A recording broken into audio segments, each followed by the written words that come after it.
The Mind Conduit. Chapter 1. Whispers in the Ether.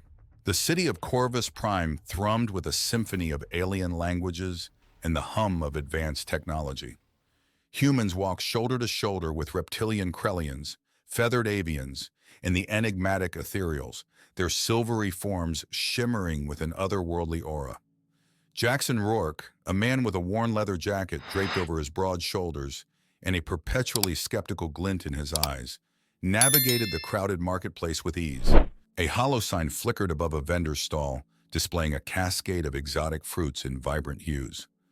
Jaxon paused, his fingers brushing against the cool metal surface. A whisper of a memory tickled his mind. A child's laughter, the sweet scent of ripe fruit, a fleeting moment of joy. He pulled his hand back as if burned. "You okay, detective?" a smooth voice inquired from behind him. Jaxon turned to face Alara, an ethereal with flowing silver hair and eyes that seemed to hold the secrets of the cosmos. He had been assigned to work with her on this case, a series of baffling murders that had sent ripples of fear throughout the galactic Concord. "Just a phantom sensation," Jaxon replied, his voice gruff. "Occupational hazard." Alara tilted her head, her expression a mixture of curiosity and concern. "Your psychometry?" Jaxon nodded. "A gift and a curse," he muttered, adjusting the collar of his jacket. "Sometimes it's more noise than signal." "Perhaps this time it's trying to tell you something," Alara suggested, her eyes fixed on the hollow sign. Jaxon followed her gaze, noticing the faint psychic residue clinging to the metal surface. It was like a fingerprint, a trace of the last person to interact with the object. But Jaxon could sense more than just a touch. He could glimpse fragments of memories, emotions, even glimpses of the person's very soul. "Could be," Jaxon admitted, "but right now, it's just a whisper in the ether." Alara smiled enigmatically. "Don't underestimate whispers, detective. Sometimes they carry the most important messages." As they made their way through the bustling marketplace, Jaxon couldn't shake the feeling that Alara was right. There was something about this case, something different, something sinister. The victims, a diverse array of species, had all been found with their minds seemingly extracted, leaving behind empty shells of their former selves. The only clue was the faint psychic residue Jaxon could detect at each crime scene. It was a chilling reminder that someone, or something, was preying on the minds of the Galactic Concord's citizens. Jaxon had faced many challenges in his career, but this case was unlike anything he had ever encountered before. It was a race against time to catch a killer who could steal the very essence of a being, leaving behind nothing but a vacant husk. As the sun dipped below the horizon, casting long shadows across the cityscape, Jaxon and Alara stood on the balcony of their shared apartment, overlooking the glittering skyline of Corvus Prime. The city's vibrant energy seemed to mask a growing unease, a silent dread that hung heavy in the air. "This case, it's different," Jaxon said, breaking the silence. "It's like someone's trying to unravel the very fabric of who we are." Alara nodded, her eyes reflecting the city lights. "The mind is a sacred thing, detective. To violate it is to commit the ultimate sacrilege." Jaxon turned to face her, his gaze unwavering. "Then we'll find the ones responsible, Alara. We'll track them down and we'll make them pay." A flicker of determination ignited in Alara's eyes, a silent promise that she would stand by Jaxon's side, no matter the cost. Together, they would face the darkness that threatened the Galactic Concord, united in their pursuit of justice and the preservation of the mind's sanctity. Chapter 2. Trails of Psychic Residue. The sleek metallic transport ship cut through the cosmic expanse, leaving a trail of stardust in its wake. Jaxon Rourke stood by the viewport, gazing out at the swirling nebula and distant star clusters. He ran a hand through his short dark hair, a nervous habit he couldn't seem to shake. "Nervous, detective?" Alara's voice, melodic and soothing, broke the silence. Jaxon turned to face her, a hint of a smile tugging at the corner of his lips. "Just thinking about our next destination," he replied, leaning against the bulkhead. "The backwater moon of Xylox 9 doesn't exactly scream vacation spot." Alara chuckled, her silver eyes twinkling with amusement. "I assure you, detective, Xylox 9 has its own unique charms. Besides, we're not here for sightseeing." Jaxon raised an eyebrow. Enlighten me, then. The psychic residue you detected on the last victim, Alara explained, her voice taking on a more serious tone. It led us to a known smuggler who operates on Xylox 9. He's rumored to have connections to the black market for mind transfers. Jackson's interest piqued. So we're going undercover? Alara nodded. Precisely. We'll pose as potential clients, seeking a way to extend our lives through mind transfer. Jaxon let out a low whistle. Risky, but I like it. Let's see what kind of trouble we can stir up.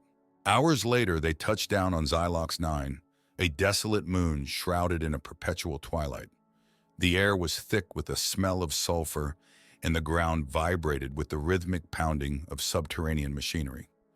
They made their way through a labyrinthine network of tunnels guided by a cryptic message left by their informant. The Mind Reaver's hideout was a stark contrast to the sleek and sophisticated technology of Corvus Prime. It was a crude, dimly lit cavern filled with strange devices that hummed and crackled with energy. A group of hooded figures, their faces obscured, stood huddled around a central platform.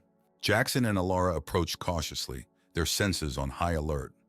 A wave of unease washed over Jaxon, his psychometry tingling as if warning him of imminent danger. Welcome, a deep, gravelly voice echoed through the cavern. We've been expecting you. The hooded figures parted, revealing a tall, imposing figure with piercing eyes and a sinister aura. This was Kale, the leader of the Mind Reavers. I am Kale, he said, his voice dripping with malice. And you are here because you seek a new life, a chance to cheat death. Jaxon stepped forward, his voice steady and unwavering. We're here to expose your operation, Kale. Your days of preying on the innocent are over. A cold smile spread across Kale's face. Such defiance, he sneered. But you are too late, detective. Your minds are already ours. Jaxon felt a surge of psychic energy wash over him, his vision blurring as he struggled to maintain his focus. Alara cried out, her own psychic shields buckling under the strain. You think you can control us? Jaxon growled, his voice echoing through the cavern. You underestimate the human spirit, Kale. We will not be your pawns. With a burst of adrenaline, Jaxon fought back against the psychic assault, his own psychometric abilities flaring to life. The cavern filled with the echoes of countless minds, a chorus of whispers that drowned out Kale's insidious influence. Alara joined the psychic fray, her empathic powers amplifying Jaxon's resistance. Together they formed a beacon of defiance, a testament to the enduring strength of the individual mind.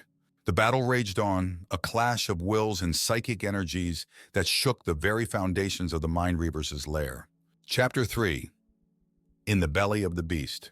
Jaxon's heart beat like a drum against his ribs. Alara's hand, cool and steady, rested on his arm. They wore masks, not of cloth or metal, but of false smiles and borrowed names. They were wolves in sheep's clothing, prowling through a den of vipers. The Mind Reaver hideout was a gilded cage, all polished marble and glittering chandeliers. Servants, pale and silent, moved like ghosts through the halls. The air thrummed with an unseen energy, a psychic tension that prickled Jaxon's skin. Remember, Alara murmured, her voice barely a breath. We are Lord and Lady Valois, seeking a new vessel for our minds. They were ushered into a grand chamber where a figure cloaked in shadow awaited. As they drew closer, the figure emerged from the darkness, revealing a man with eyes like chips of ice. This was Kale, the leader of the Mind Reavers, a name whispered in fear throughout the ethereal. Kale's gaze swept over them, lingering on Jaxon. Welcome, Lord and Lady Valois, he purred. I understand you seek our services. Indeed, Jaxon replied, his voice carefully modulated. We have heard much of your expertise. Kale smiled, a thin, predatory curve of his lips. We are the best in the business, he boasted. Our methods are painless, our results impeccable. He gestured towards a pair of ornate doors. If you would follow me, I will show you our facilities. They followed Kale into a hidden chamber, a stark contrast to the opulence of the rest of the hideout. Here the walls were bare, the air thick with a metallic tang. In the center of the room, a figure lay strapped to a table, their eyes wide with terror. Kale approached the figure, a cruel glint in his eyes. This, he announced, is one of our subjects, a mind ripe for the taking. He placed a hand on the figure's forehead, and Jaxon felt a wave of psychic energy wash over him. The figure's body convulsed, their screams echoing through the chamber.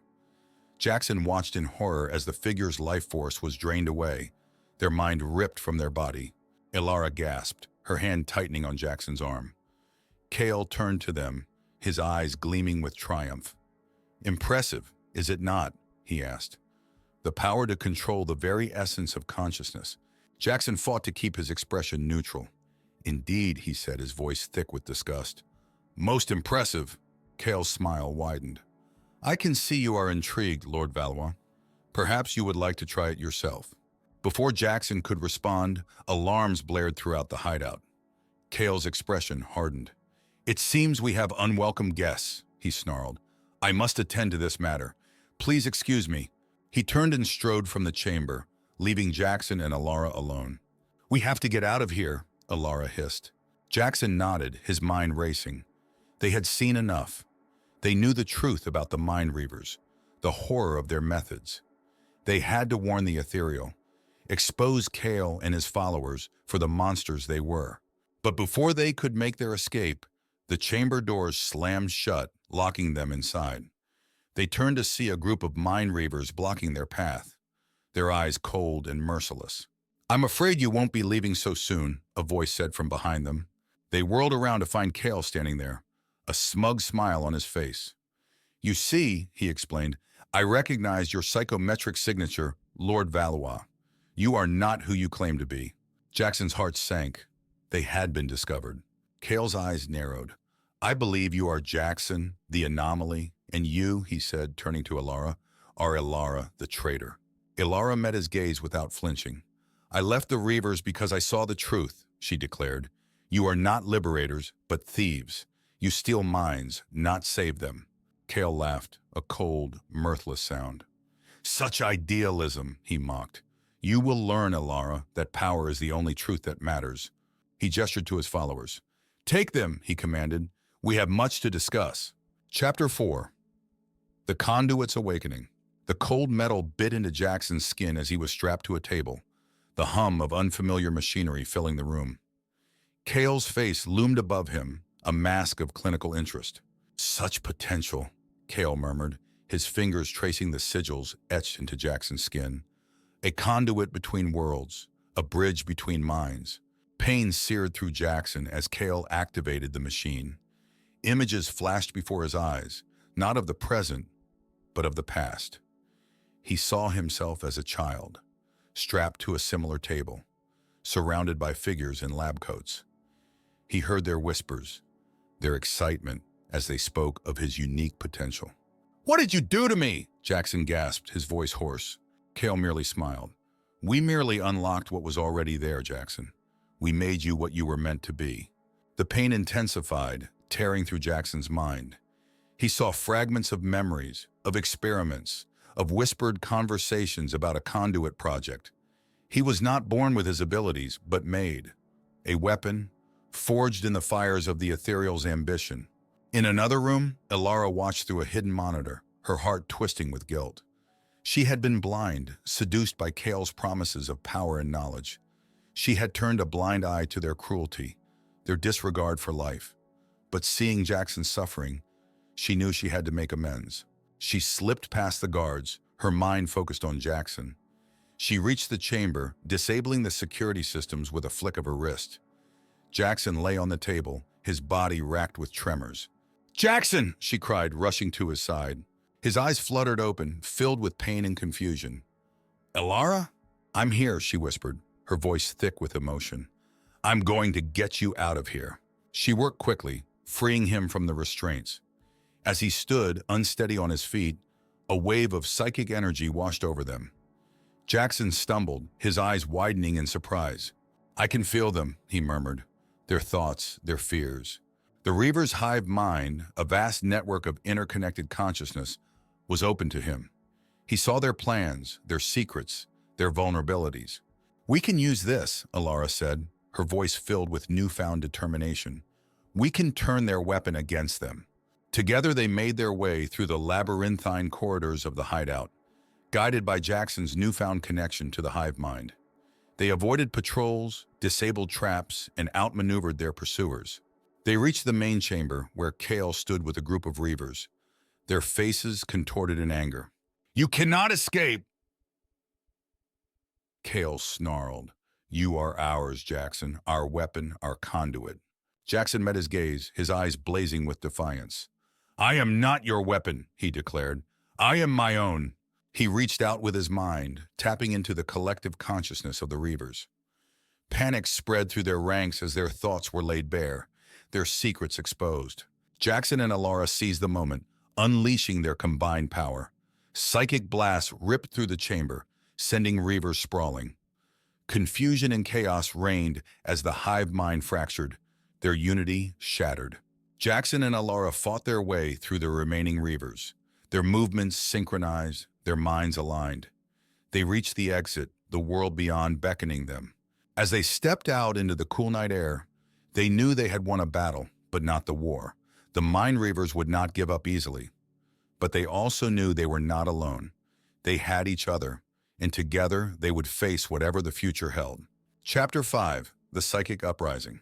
The towering spires of Corvus Prime gleamed in the morning light as Jaxon and Alara descended onto the landing platform of the Galactic Concord Council headquarters. A sense of urgency propelled them forward as they entered the Grand Council chamber, their hearts heavy with the knowledge they carried. Council members from various star systems, their faces etched with concern, turned to greet them. Jaxon stepped forward, his voice ringing clear as he addressed the assembly. "We have uncovered a plot that threatens the very fabric of our galactic society," he declared, his eyes blazing with conviction. "The Mind Reavers, an organization we believe to be defunct, are alive and thriving. They seek to control the minds of the ethereal, to enslave an entire species for their own twisted agenda." Murmurs of disbelief and shock rippled through the chamber. Some council members dismissed their claims as outlandish, while others listened with growing unease. Alara stepped forward, her voice trembling slightly as she added her testimony. "I was once a member of the Reavers," she confessed, her eyes filled with remorse. "I have seen their cruelty firsthand, their disregard for life. We cannot allow them to continue their reign of terror."